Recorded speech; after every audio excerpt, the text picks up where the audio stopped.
बिजनि दखरा फरायसा आफादनि आफादगिरि जानानै जे थांनाय जे गोलाव समाव नैबे बिटिसिखौ हाग्रामाया 17 बोसोर सालायदोंमोन।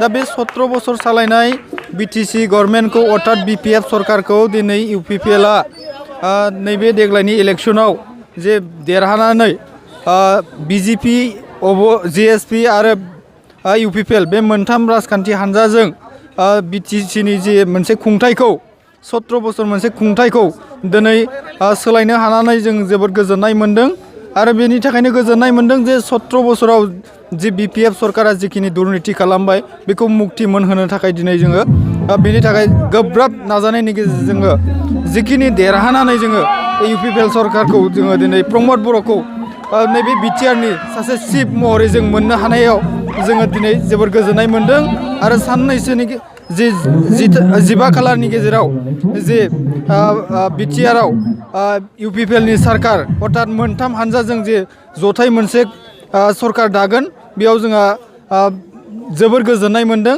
बेखौनो लानानै जोंनिफ्राय एकदमबारे थोजासे गोजोननाय दङ। बेयाव नोंगौ 17 नाखन मोन्दों।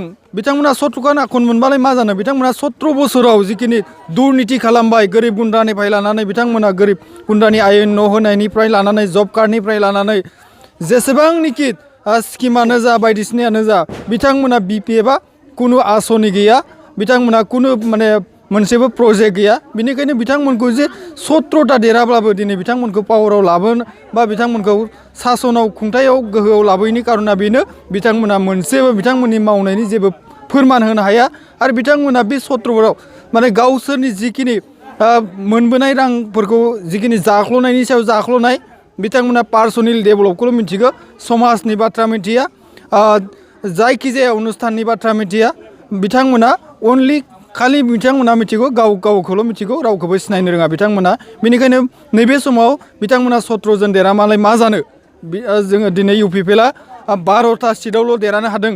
थेवब्लाबो दिनै बिजेपिखौ लाफानानै प्रमद बर'नि दैदेननायाव नैबे बिटिआरआव 15 थारिखनि गेजेराव सासन खुंनो थांगासिनो दङ।